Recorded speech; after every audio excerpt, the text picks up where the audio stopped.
So the possibility of successfully rolling a 2+ is approximately 16.6666%, repeating, of course. Never tell me the odds.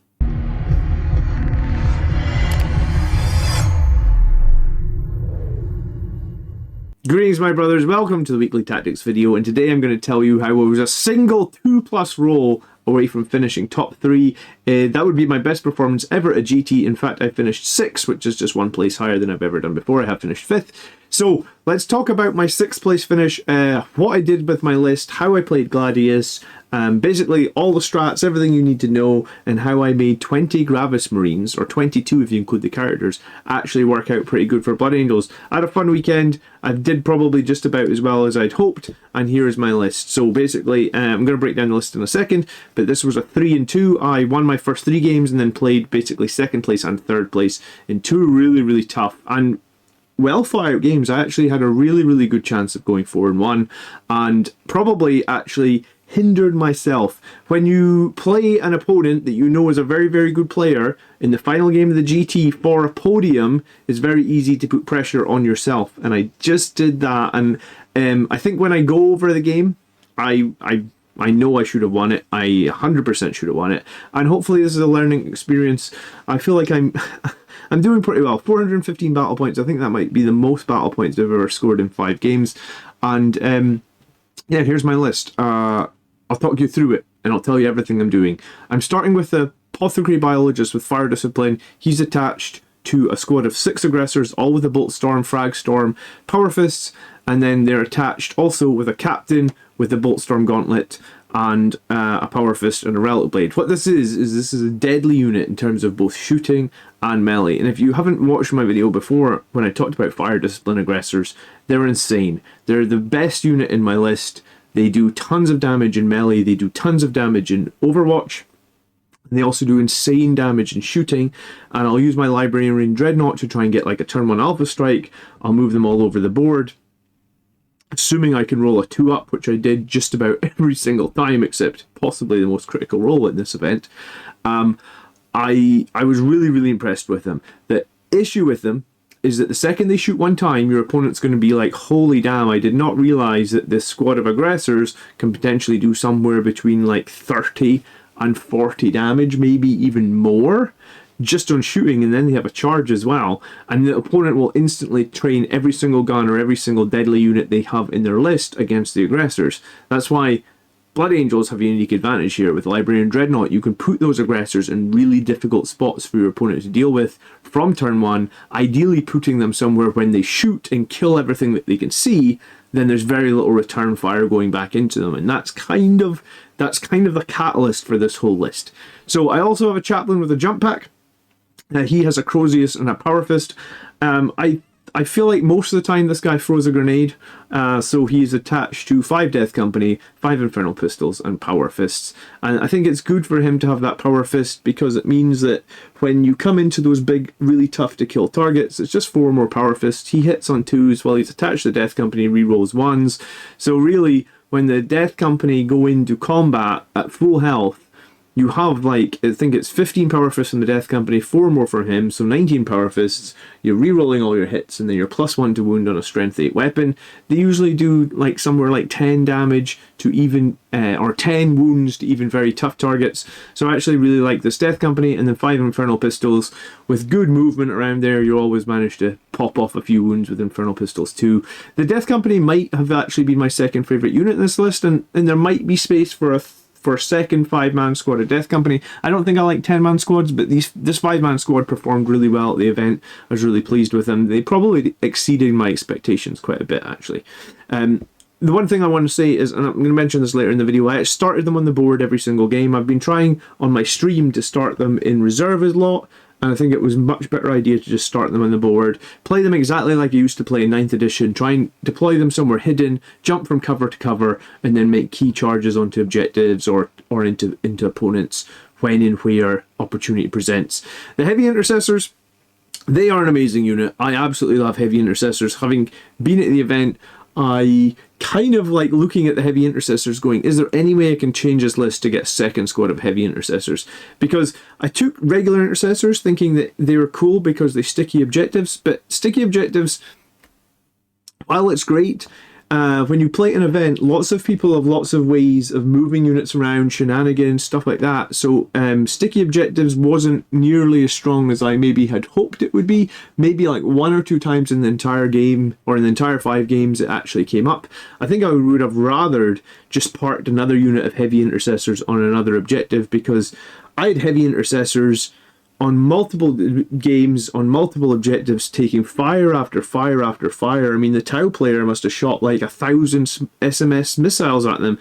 Gav was shooting tons of indirect fire at them. The heavy intercessors just, because when they're on that objective, they get that 2-up save, and they potentially get cover as well. They're just super durable. I really like the heavy intercessors. But the intercessors were there to do sticky. It didn't come up as often. It came up quite a bit in my stream games, but not so much in the tournament. I've been playing Ballistus Dreadnoughts for a while. I think they're pretty good long-range firepower. They're kind of the most long-range things I've got on my list. 48 inches, double las cannon, double crack missile. They always do some damage. They've got decent OC. I like Ballistus Dreadnoughts. I think if there was something that I was going to think about removing, it might be the Ballistus Dreadnought, but you know, I don't think I played too many enemies where they had... I mean, I played against Tau, where they had an oppressive amount of firepower from long range. But one Ballistus Dreadnought's probably not going to be good enough to deal with that. So potentially one thing in this list that could be up to the cutting board is the Ballistus Dreadnought. But overall, I think the Ballistus Dreadnought is a very good unit. I like it a lot. We'll skip over the Death Company because I talked about them. I got 2 squads of Eradicators, and they were inside my Repulsor. And obviously... 2 Melta rifles and a multi-Melta in each squad. Into any sort of enemy vehicle or armor, the Eradicators are very, very reliable. They're also good for just sitting on objectives because they're Gravis Marines. They can also throw grenades, which is handy as well. And I felt like possibly a squad of Eradicators could get swapped out, but in the event, it was very handy having those extra Melta rifles, the multi-Meltas. They're baked in rerolls when you totally obliterate is very, very good. Inceptors were kind of sometimes a scoring unit. The assault bolters are fine. They're good at killing chaff. The thing about picking assault bolters is while they're very good against killing chaff, when you pick them against like a knights list, they do nothing. And sometimes you'll play against knights, and sometimes you'll play against things like that. The reason I picked the assault bolters, there's a clear reason behind this, was I know a lot of people bring a Calidus assassin. 3 Inceptors have a 91% chance of killing a Calidus assassin if you drop them down next to it and shoot all the bolters at it. So that was pretty much while they were there. Hopefully I was also going to drop them in a backfield objective. Hopefully I was going to do some actions with them. They did okay. I didn't love them. I didn't hate them. The Inceptors are the unit that I've probably had the least reps with in this list. Maybe like 3 or 4 games now with the Inceptors. Maybe... Like I said, probably in the next couple of weeks I'm going to be changing some of these units out. I'm going to be trying something different, but the Inceptors were overall pretty decent. The 2 Vindicator tanks, I don't see any way I can drop these Vindicator tanks. The Demolisher cannons always kill stuff. Strength 14, -3, D6 damage, and they just get so many shots. For some reason, I always seem to roll pretty decent with the Demolishers.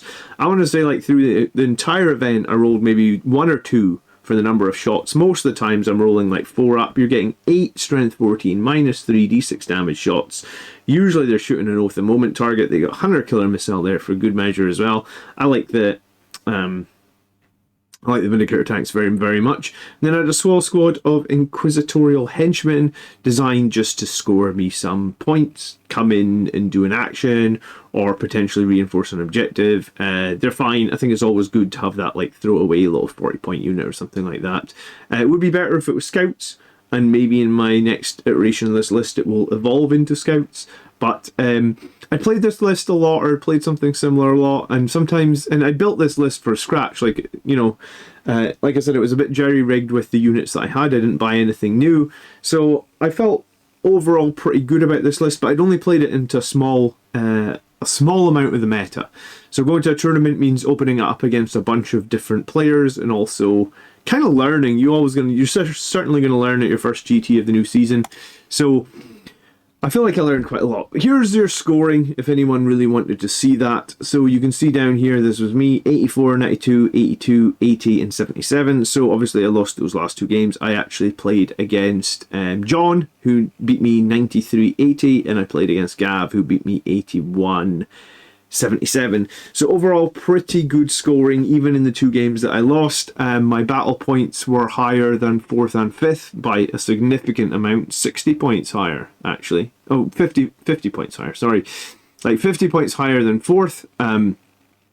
So if I had managed to sneak those last points against Gav, I would have definitely finished 3rd. And I think after the event I felt disappointed because I still never beat Gav. Gav obviously usually wins. He's won this event a bunch of times. He's come 2nd and 3rd a bunch of times. So playing him on the final game, there was going to be a bit of pressure that I put under myself because I've still never beaten him. But I should have. I feel like, and I think I had Gav a little bit worried. So I think that was good. I think there's many. If you guys watch the channel, you know Gav took Chaos Knights on the channel like a year ago, and I think he beat me like 80 points to 20, and I think the 20 might have included my painting points. Like, it was horrifically bad how I lost to Gav on stream. So maybe we've learned a lot, and maybe this list can really deal with lots of different opponents, and I definitely felt like I fought different opponents. I'll tell you all the different opponents that I fought at the end.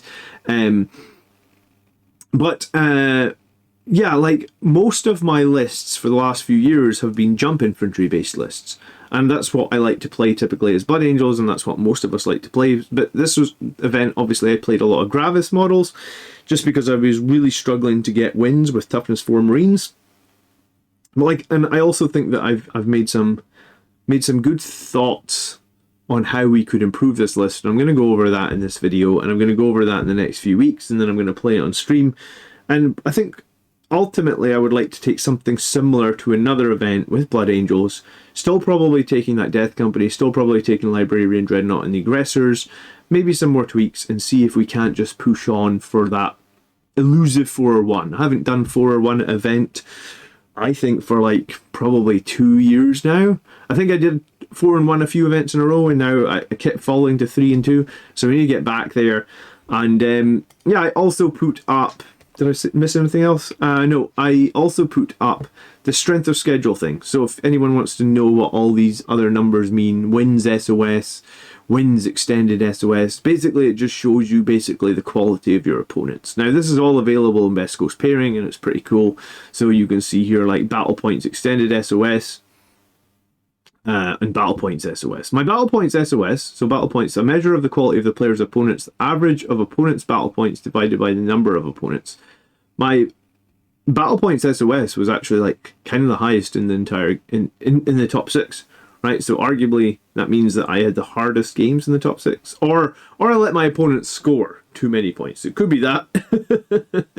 Hey, I don't know. I certainly did a lot of killing, and I've got screenshots of. I tried to take a picture of every single turn of every single game, so I can walk you through all the turns.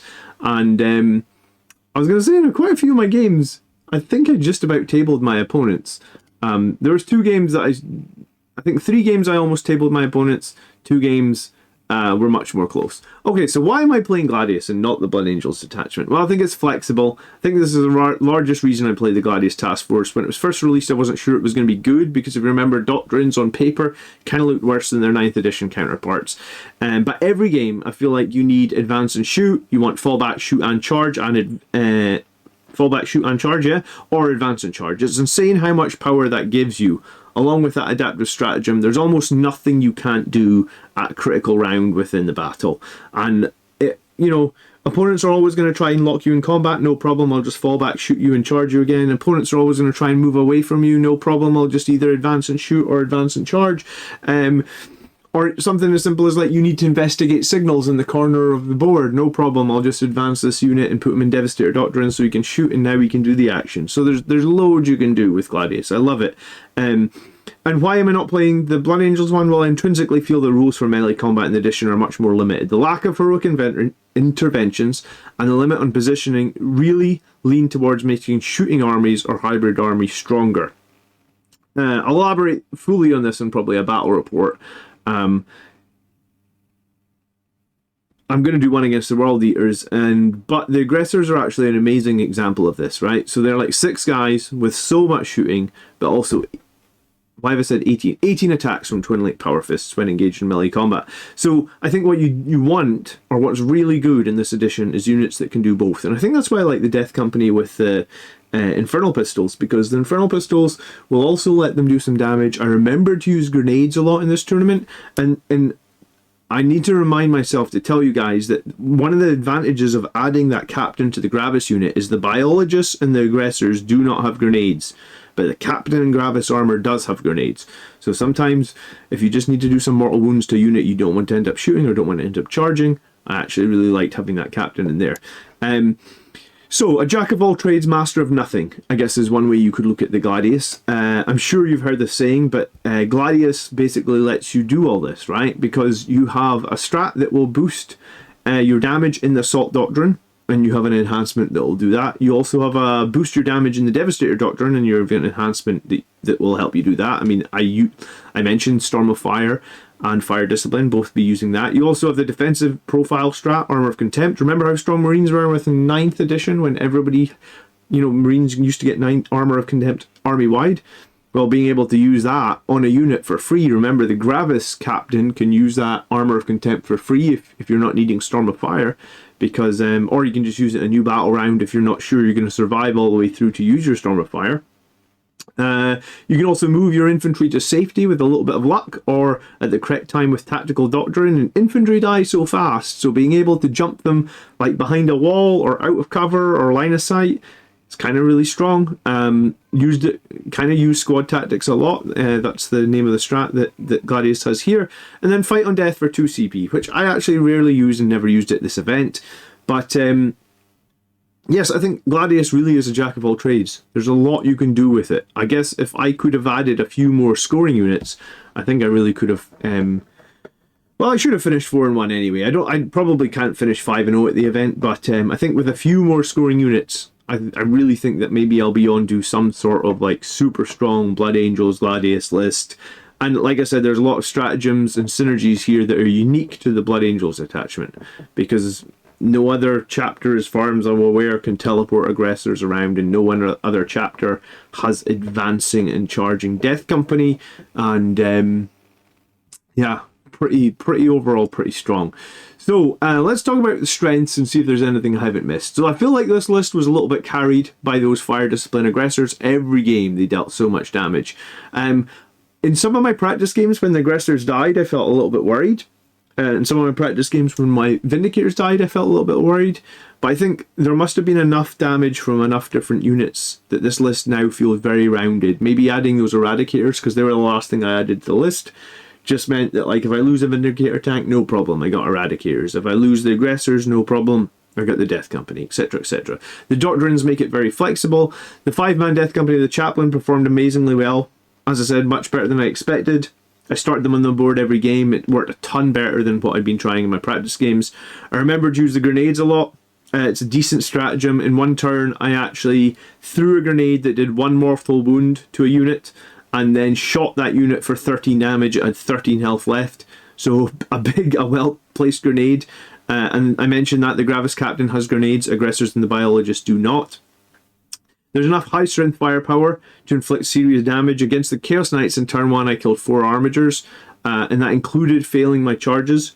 I could have probably advanced my Death Company. I could have put my Death Company into Assault Doctrine and got a charge off there. That might have been a big play. Considering I killed 4 Armigers in game 1, in turn 1, I really feel like I should have probably won that game. That was possibly the best turn I've had against Knights in a while. The Gravis Marines play so differently to Tacticus Marines. I covered that in a video last week, and just search, or I'll just link it up above if you haven't seen it. You can, or I'll link it at the end of the video. You can watch it then. But I cannot overstate how quickly Toughness 4 3-up wounds die. I mean, they die to indirect fire. Like Chaos Knights, for example, every single knight has like D6 blast, Strength 5, no AP, 1 damage, indirect fire. So like Toughness 4 Marines just get chipped away like there's no tomorrow. Every single night, I guess on average, is making you take like 3 or 4 saves. Yes, you save on a 3-up, but you know, you probably, if it's 11 knights, then if every single time you got to take 3 3-up saves, you're going to fail one. So basically, indirect fire, those knights can just instantly pick up a unit of toughness 4 Marines. Like, they picked up my intercessors in turn 1. The intercessors didn't even get to survive long enough to sticky my home field objective. That's where they started, that's where they died. Whereas then once we get onto the Gravis units, suddenly, rather than making 3 saves per turn, you're now having to make 1 save per turn, and if you're a heavy intercessor on an objective, then you're saving on 2s. So suddenly you've gone from, okay, so those Chaos Knights are going to make you pick up a whole 5-man unit every turn, to those Chaos Knights are going to be lucky if they do 1 or 2 wounds to a Gravis Marine. So 20 Gravis models, I saw as a big strength. They are slow, 1 inch slower. I mean, only 1 inch slower.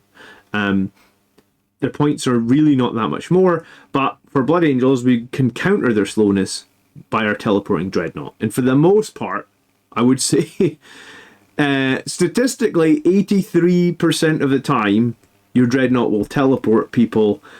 I think at this event, 95% of the time, the Dreadnought teleported people.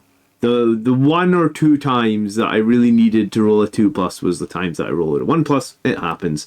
And then I feel like the list had a lot of durability with the tanks and the OC potential. The only thing that the list really doesn't do well in terms of durability is no invulnerable save.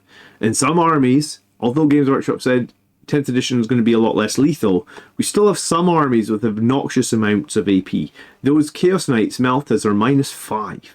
-5 Melta 4. And strength 12 on their Meltas. Their Meltas make everybody else's Meltas look pathetic. Yeah, tough. So no invulnerable saves, but I mean, Marines don't really typically get invulnerable saves. You could take Terminators, but I don't think Terminators are a good unit right now. So what are the weaknesses of my list? I would say there's no Sangre Guard in there. That's kind of sad. I've got 30 of them. There's no Blood Angels characters in there, or named Blood Angels characters. There's no 3 damage melee weapons in there except the Librarian Dreadnought, and it feels a bit risky to get too heavily into combat with the Librarian Dreadnought because you need him alive to do your teleports. I've got 2 invulnerable saves in the entire list, so AP 4 and 5 caused me significant problems. That was from the Imperial Guard and the Knights. The last 2 armies that I faced, I had significant problems. I really hate only saving on 6s, even with Armor of Contempt. The saves are just not good. I had an over-reliance on rolling a 2+ for killing and scoring with Librarian Dreadnought. Yeah, so maybe, like, I think in one of the turns I wanted to teleport my aggressors. I didn't get to make the teleport, so I lost out on a bunch of damage. And then in one of the turns against the Knights, I wanted to teleport and put units on an objective. I didn't make the teleport, so I lost out on a bunch of points. So there's maybe a small over-reliance on that, and maybe that could be improved, like I said, by adding some scouts or something like that. There was a serious lack of dedicated scoring units, or infiltrating units, or deep strike denial units, like infiltrators. So this list was just probably... The meta that I play in is a little bit different. If you watch my streams, you'll see a lot of games come down to like a lot of hard-hitting units with a lot of damage and maybe not quite as much tactical scoring as you would see in an event. And maybe that makes me skew my list a little bit. But hey, I guess what this has got me is a really good, durable killing list. And now I just need to add a little bit more scoring to it and it'll feel much better. This list feels much slower than the standard Blood Angels that I'm used to running. And as such, maybe that cost me a few points in some of these games, because last edition I would just have tons of jump infantry that I could flood the board, redeploy all over the place, and now I don't have that. So there's a bit of an adjustment for me. But I do actually think that my scoring, 415 battle points, that's like an average of 79 points per game. I think that's pretty good I think that's pretty good in general. But I think maybe with a couple of tweaks, I could probably get up towards 90. And if I manage to tweak it up a little bit, then maybe we'll finally get that elusive GT win or the elusive top 3 GT. Even top 3, I think I would have been really happy with this weekend. So what are my thoughts on like scoring with this list? Well, I used to do this when I used to look at other people's lists. I haven't done it for a while because it's very abstract. But I wanted to do it for my own list to see if I can tell you guys how I was feeling about different things and just let you into my mind and and hear all the different things and thoughts that I had. So sticky objectives didn't help as much as I hoped. Lots of players use movement abilities to score points. I think the heavy intercessors were better. The Knights and Guard obviously had obnoxious amounts of OC, and I don't think I had much that I could counter with that effectively with. Knights, even on 1 wound, are still OC8. Imperial Guard, when I played against them, they easily had 40 OC and objectives. I really struggled into those games, and when I start breaking those games down, I suppose, and making the videos, if you guys have suggestions on how Marines can do better with OC, I'd love to hear about it. In the couple of games where my aggressors did kill units in melee, the OC from the biologist seemed really nice. So like my aggressor unit on an objective by itself was like OC 15 or something. That felt really nice.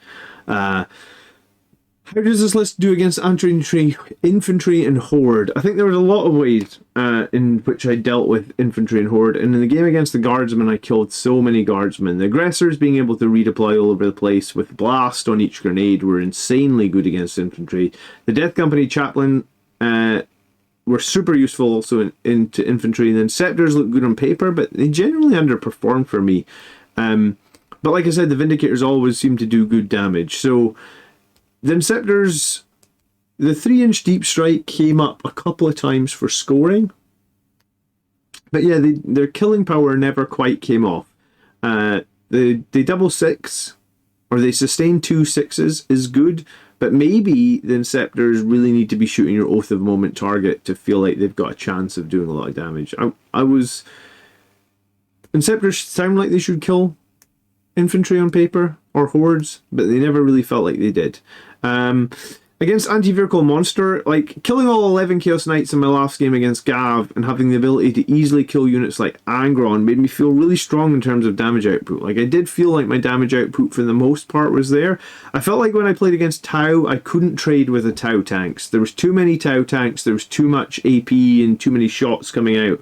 So I felt like I couldn't trade into Tau, but I guess no army can. But for the most part, I felt like I could get the tactical kills that I needed, had good damaging units all over the board, and yeah, the only time that I felt like a unit was really useless was when I had my Eradicators against the spammy guard horde list. I played a list that had like 240 Imperial Guardsmen, and he respawned 80 over the course of the game.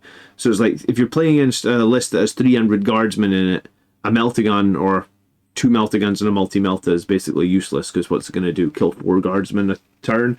So that was the one matchup that I felt like I had a unit that was really useless in.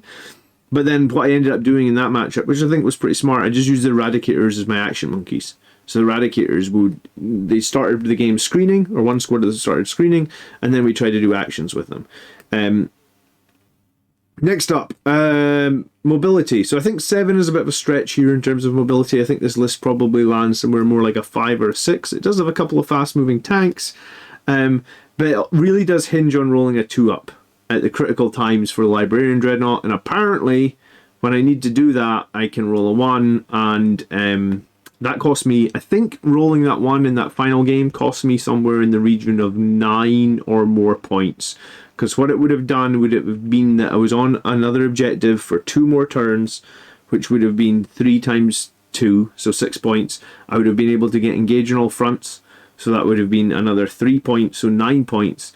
And then when I teleported onto it, I would have had my Eradicators in the back line able to shoot a weakened Knight.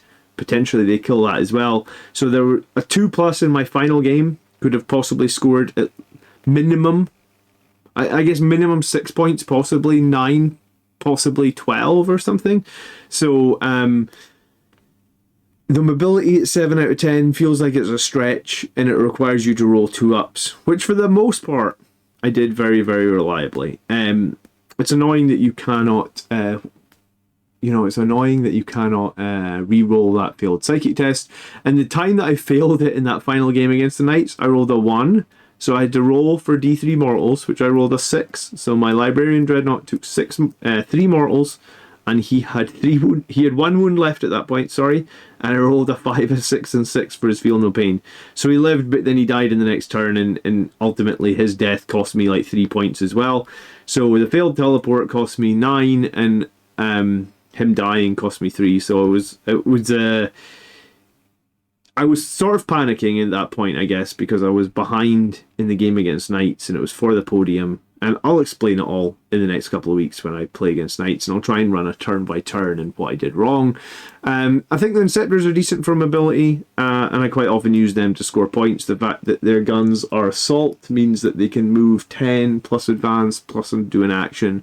So the Inceptors, although they didn't do much killing, I guess they could have been pretty useful for actions. And again, they're Gravis, and Gravis just seem much better. Like 3 Gravis just seem much more sustainable or durable on the board than 4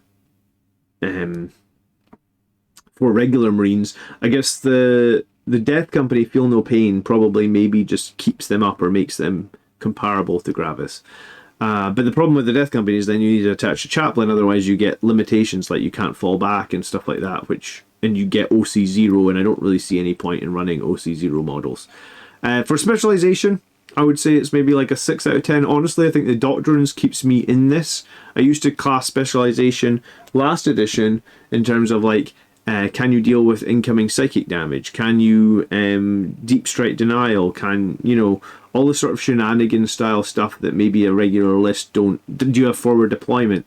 So obviously, I have the Doctrines that let me be quite a bit flexible. I probably lack some sort of infiltrator / scout unit. I also probably lacked an assassin to like vect enemy stratagems. I potentially could have had like a fight first unit in there. So there was a few things that maybe I could tweak and try and make better. So probably a 6 out of 10 for specialization, which overall puts this list at like 39 out of 50. This isn't a perfect tournament list, but I always say before you go to a tournament, you should probably go to a tournament feeling comfortable with your list. And that's, I guess, what I felt with this list. Like, I'd played it 10 or 12 times, and I'd won like 11 of those games. So I felt really comfortable playing it, and I kind of knew what it did. And yes, it wasn't as tricksy as maybe as it needed to be, but it got me off. I had a great day one. 3 wins, no losses, and then I had 2 really, really tough games. But hey, I always think that you don't learn anything when you win, because when you win, like I said, I had a great day one. So I came home on day one thinking I did great. Everything's rosy. I'll go to sleep nice and early and I'll be fresh for day 2. I didn't analyze too much. I didn't think too much. I was really actually tired. I had a bit of a flu at the weekend as well. So normally I sleep for like 6 hours. I slept for 10. So like I genuinely was probably a little bit under the weather. But when you do lose those games, you start thinking, what could I have done differently? And you know what? When I come to the Imperial Guard game, when I make the video, I'd love to know what you guys would have done differently, because in that Imperial Guard game, bar maybe like 1 or 2 tiny little minor things, I feel like I played it as best as I could. You just flooded the board with giant OC blobs for the whole game, and I felt like there was very little I could do against that. I was actually really pleased with how many guardsmen I killed. If no prisoners had been a thing, I would have scored like 1 billion points if that had been an option for the secondaries. So overall thoughts, I was very happy with my list. I built it all myself. I felt it was still a sprinkle of Blood Angels, and that's what I like to play. It's more shooty than I'm used to. It's more durable than I'm used to, but I do like durability. So, and I do think I have, over time, started to really fall in love with Gravis Marines. I think there's definitely a place for them. I think there's a place for them over Terminators for sure. And I think if there's one unit that I was thinking about, like what unit, because I've got a bunch of models still in sprues, what unit do I want to build? What do I want to have for my next event? I honestly kind of thinking like maybe I want 2 squads of heavy intercessors, because they're just very, very good at holding points. And sometimes you just need to hold points and do actions on points. And they are very, very good at doing that. In the math, I think they're cost effective as well, like really cost effective as well. In the aftermath of the tournament, I'm going to start to figure out how we can eke out a little bit more scoring. I think we'll keep 80% of this list intact. But join me for a live battle probably coming this Wednesday night as I get to work on refining this to take to a GT early next year, or at least an RTT, or get another bash at these Gladius Angels before the rules change. It looks like there's no Blood Angels Codex on the horizon for a while. They just announced that new Dark Angels refresh. So Blood Angels, we're going to be waiting at least until the later part of next year. So I'm going to see if I can sprinkle in like one more Blood Angels unit. I'm going to see if we can sprinkle in some more scoring units and see if we can iterate a little bit on this and just make something super, super tasty. Okay, if you're going to an event and you want a quick reference pamphlet with all the rules you can print out and save yourself $20 buying all the cards, then you can download this one now. This wasn't made by me, but another YouTuber. I'll put a link to this Google Drive in the video description so you can grab that. And it was very handy to have printed out and taken to the event with me. And my plan for the next few weeks is to take my learnings from playing against each of my opponents. I haven't decided if I'm going to do one per week or if I'm going to break them down into like larger videos. I'll see what time allows. And I'll see what I can make. But if there's any advice you're desperate that I cover, or if there's anything else you want to know about my list, or if there's anything you want to know about my opponents, then you can leave me a comment below, and I'll try and cover as much as I possibly can and try and distill some of my learnings at you over the next few weeks. Thank you ever so much for watching to the end of the video. Guys, if you're still here, please hit the like button. If you want to, you can subscribe to the channel. I would appreciate it. And once you're subscribed, make sure you hit the bell icon next to the subscription button and change your notifications to all. If you don't change it from personalized to all, YouTube likely won't tell you next time I'm live, or likely won't tell you when there's a new video out, and you're going to want to change it and get all the content that I have. If you'd like to support the channel further, then you can click the join button, or you can support me on Patreon. Thank you so much to everybody that supports me. I was honestly really worried before I went to this event, because I felt like I wanted to have a decent showing and show people, even though I've been out of the loop because I've got a 1-year-old kid at the moment, so I haven't been playing as many tournaments. I wanted to show people that I could still tangle, and arguably this is the closest I've ever come to top 3, literally one dice roll away. Roll a 2-up. For glory. That's the name of the video. That's the thumbnail that I made. I really hope you enjoyed this week. I hope you learned something. Leave me a comment down below, and I'll catch you on one of the various live streams, guys. By the blood are we made strong. Have a great weekend. Be Commander signing out. Peace.